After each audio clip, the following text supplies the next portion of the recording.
channel. Welcome back to another reaction video. We got Tom Brady in Tampa Bay. Shouldn't have worked, but it did.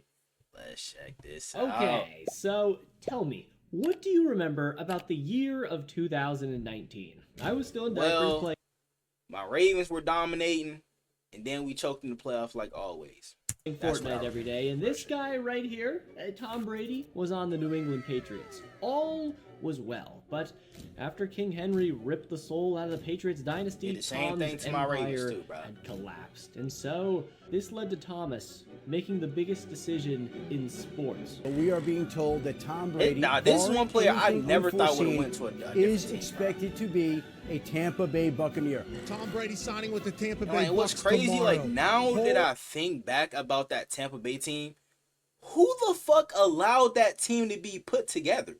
You had Tom Brady, Mike Evans, Chris Godwin, Antonio Brown, Rob Gronkowski, Leonard Fournette, and that's just on the offensive side of the ball. Defense was stacked too. You had Shaq Barrett, Levante David, I think Jason Pierre-Paul. Who else? I'm trying to think of Jamel Dean, Carlton Davis, Antoine Whitfield. Who else, bro? They had a God squad. Who allowed that team to be put together? Like, real shit. They playing Madden on rookie mode. Like, bro, that was so unfair.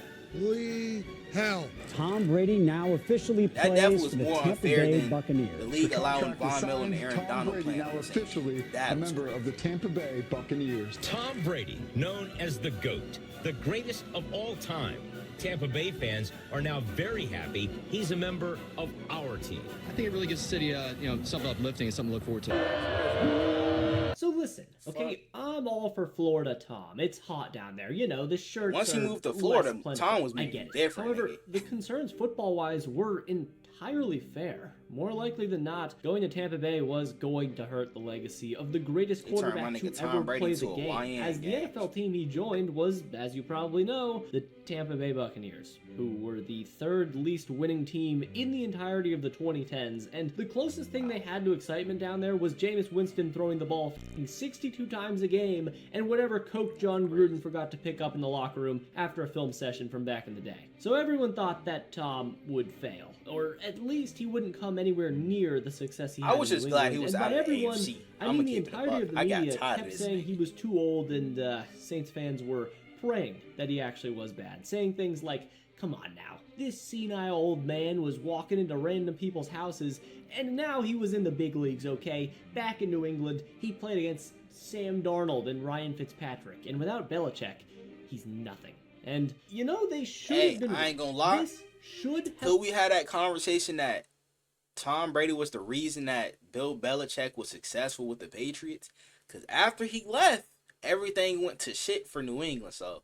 Could we say that? Been Tom Brady's Michael Jordan joining the Wizards moment. We could, because Brady left and got him a ring instantly. Brady. And instead, he managed to have another Hall of Fame career starting at the age of 43. And so, the first game of Tom Brady, not in a New England Patriots jersey, was hyped up by the whole world, not just the NFL, and to make it even better, it was versus Drew Brees, the man who experienced the absolute best luck versus the absolute worst when it comes to big important games. But it looked like finally the gods would shine down on Drew Brees. In my opinion, still second best quarterback of all time. COVID stuff, no OTAs, and no preseason, while having to learn a whole new system can be pretty tough.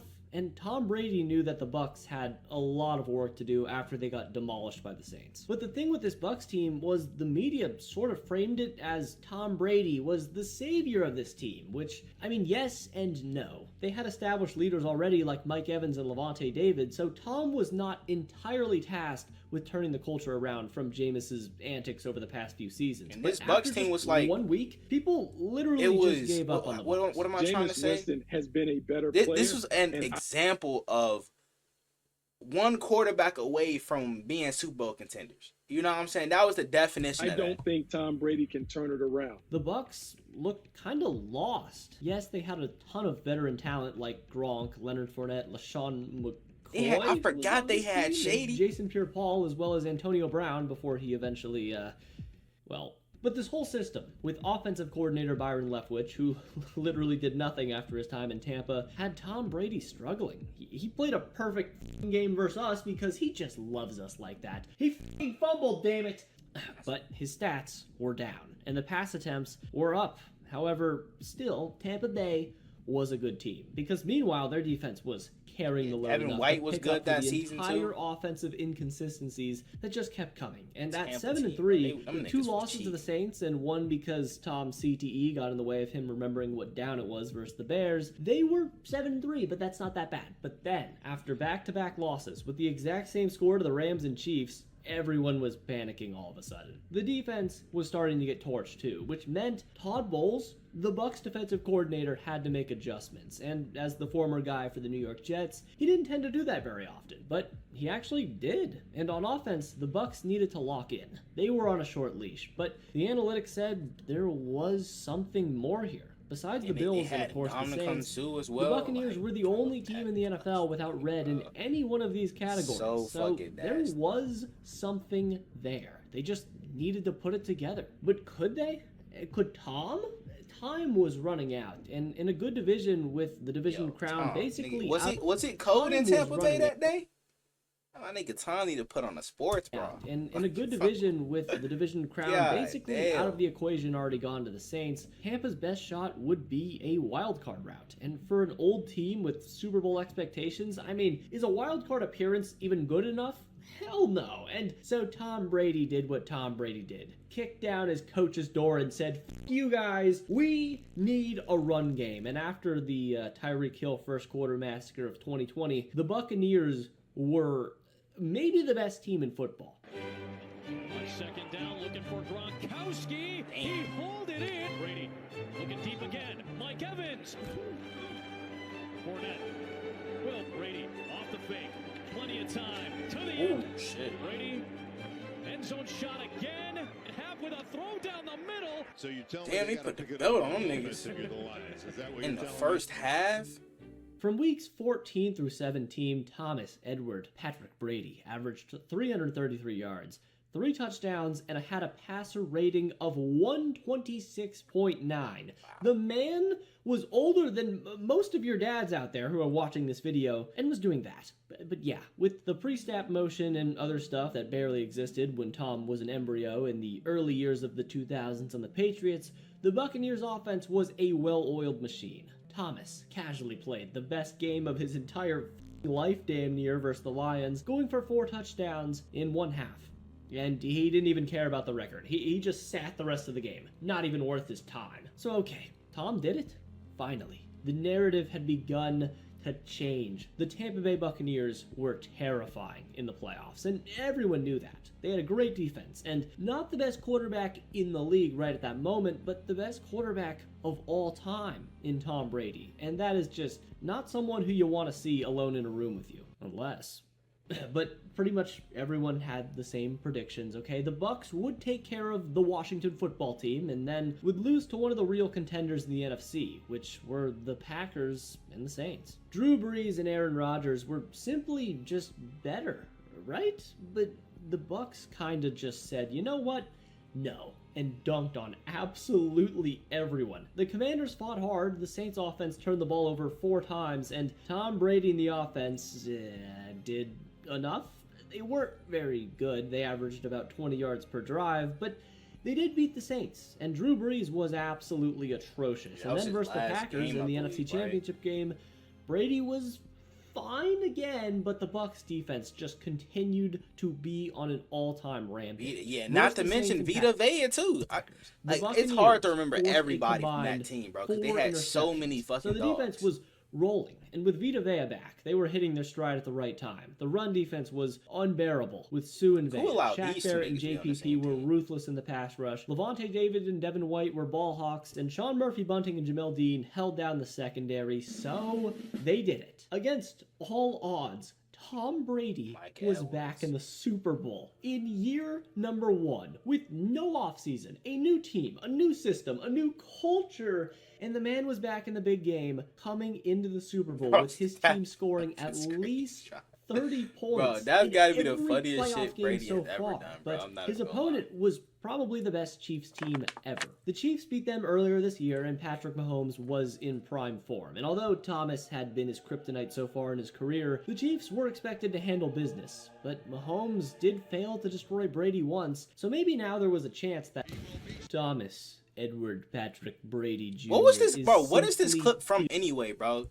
Cause like I be seeing this shit everywhere. Like I don't understand where the fuck this clip was Edward Patrick Brady Jr. That shit, it's funny. It's funny though, like in like the perfect situation. Brady played meticulously efficient football, and the Bucs defense did the rest, holding Mahomes to 9 total points, yeah, 0 touchdowns, and the 4th lowest scoring game by the Chiefs in the entire Mahomes era to this very day. And that's even including what Carson Wentz did versus Denver this past season. I think the most entertaining part of that game was the nigga despite being the underdog in 3 straight playoff games, the Tampa Bay Buccaneers, a perennial loser franchise, was Super Bowl champions in year number 1 with Tom Brady. I cannot emphasize how ridiculously impressive this is. The best player ever, who was labeled as a checkdown merchant, changed his style of play, was 3rd in the league in yards on passes over 20 plus yards, and won his 7th Super Bowl, and a Super Bowl MVP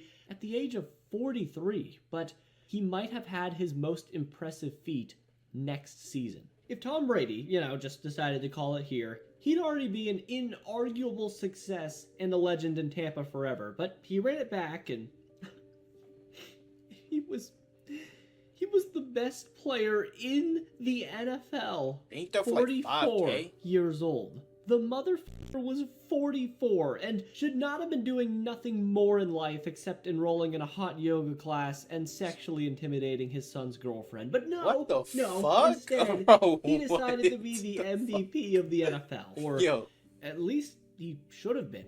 He famously led the NFL in passing yards in 2021 and passing touchdowns, but he had the 3rd most passing yards in a season ever, while still completing 68% of his passes. But the argument against Brady and the buzzsaw Buccaneers this year, who went on to win 13 games, was they were just throwing the ball a ton to pad Tom's stats, even in games they didn't need to. But that just wasn't true. By year's end, Tom Brady faced the 2nd most difficult schedule for quarterbacks to go against in the entire NFL. He was number 1 in wins above replacement and had the highest PFF grade in the entire league at quarterback with a 92 grade, which is higher than Josh Allen's insane MVP campaign last season. So yeah, Tom Brady did not win the MVP, but he probably should have. Antonio Brown ended up taking all the headlines from this season for having an absolute mental breakdown on the sideline. You remember when that happened? AB got to be studied, bro. It did, and they actually won that game. But then, the Buccaneers versus the Baby Eagles in the playoffs in the wild card and ended up blowing them out, but then got to host a divisional round versus the Los Angeles Rams. A battle. Now, they could have won this game if they didn't allow Cooper Kupp to bomb them over the top, bro. I didn't understand that. Teams going at it. How the hell you let the best wide receiver in the league that season, who had arguably the best season of all time, wasn't going to be a bloodbath, and of course it was, but Tom Brady was tested for sure. No lead is safe versus Tom Brady. That's like in the NFL holy scriptures. And it looked like his legend in Tampa would only continue. After being down by 24 points, the Buccaneers battled back, and the Rams looked like they were going to become another stepping stone in the long line of teams that blow leads to Tom Brady, and watched helplessly as Tom just choked them to death, leaving their mangled corpse on the floor, lifeless. Now, I ain't gonna lie, in this spot right here, I would have took a knee. You gotta take a knee at that spot, bro. You gotta slide, because giving the ball back to the Rams with 44 seconds left, crazy. And boy, was he doing just that. Tom Brady tied the game at 27-all, and for fuck's sake, he was about to get the ball back. But the Rams, let that clock tick down or force them to use timeouts that were making plays all year. And one of the most iconic catches of the last decade by Cooper Kupp set up a game-winning field goal, and Tom Brady's historic 2021 season ended with a poor performance, all things considered, but a close comeback, having 54 pass attempts in a heartbreaking home loss. And then he retired. Well, that's it, right? Brady said he was done for good, and he was ready and excited to be a full-time It's family insane man his and last devote game way more of was his time Dallas to his just wife putting and belts kids. to them niggas. But from the shadows, the call of getting nailed by a 6'7", 280-pound sweaty man kept calling to Brady. And by the end of the day, basically, the whispers got too loud, and Brady said, "That's all you want to tell us?" And then his wife divorced him, but damn it, he had one more in him. Yeah, so here's the thing. I still stand on the title that Tom Brady should not have worked out in Tampa Bay, and it didn't harm his legacy in the slightest, but his personal life was changed forever because of the 2022 NFL season. Obviously, I don't want to speculate too much on the real reasons behind his divorce, but at the end of the day, his passion is in football, and he just was consumed by his craft. Wasn't she fucking like his... to be the best ever at something. Like, was it a nigga who knew karate or some shit like that? What was he to Tom Brady? Like his trainer or something? That whole situation was crazy. I'm not gonna lie. She probably been fucking him. You have to be insane. Like, and I wouldn't be surprised if, in retrospect, Brady regretted coming back in 2022, despite what he's gone on record saying. Because also the 2022 Buccaneers were not good. The O-line had 17 injuries during the season, Bruce Arians was gone, and with even less of a run game, Brady led the league in pass attempts and also had the most pass attempts of any season in his entire career. The defense was also a shell of its previous self. Brady was smashing tablets, his dick was dry, it was just not a fun year for them. And at 8-9, they somehow took the division and limped into the playoffs and got absolutely ravaged by the Dallas Cowboys, which, you know, when that happens, it's time to hang up the old cleats. And so, he finally did. Tom Brady retired from the NFL for good, following the 2022 campaign, and joined the ownership of the greatest NFL franchise ever in the Raiders. He was torching them niggas for years. The almost came back again. Especially the Whatever Jets. family and Oh friends my he had gosh. must have physically contained him and drugged him to make the video he did, and that's it. From 2020 to 2022, in 3 years in Tampa, Tom Brady was second in the league in passing yards, only to Mahomes, and he should go into the Hall of Fame right now, like today, behind Rodgers and Mahomes as well. Like, I don't like the fact that you gotta wait 4 years to be Hall of Fame eligible, bro. That shit is so stupid to me. Well, as in WWE, your ass can still be, you know what I'm saying, currently wrestling and still get inducted into the Hall of Fame. Shout out my nigga Rey Mysterio. Real Too shit. bad for a 44-year-old man, huh? Instead of tainting his legacy with poor quarterback play, Brady played at an MVP level. He won a Super Bowl, lost his wife, and did things that no player his age will ever do again, as we've seen with Aaron Rodgers. And somehow, against all odds, he actually managed to add on to the legacy of already the greatest player in the history of football. But anyways, if you like this video, then subscribe, because I got a lot of videos on the channel just like this one. And if you did like this video, then watch this video I did a few days back on the Baltimore Ravens and their entire franchise's history. It's pretty good, trust me. And thanks to all my... Hey, man, shit, I want to know what you guys think down in the comments below. Y'all let me know what other NFL videos I'm to react to. Without further ado, I'm out. I'ma make them feel me, make them people when they show me. And if you don't know me, I'ma make sure that you know me. I hate to say it, but I really think I'm broke. But I know I'm chosen, I really know I'm chosen. I know I'm chosen. I was just lost a year ago, but now I'm focused. When good at sports, this microphone can be my trophy. Not taking drugs, I found a better way of coping.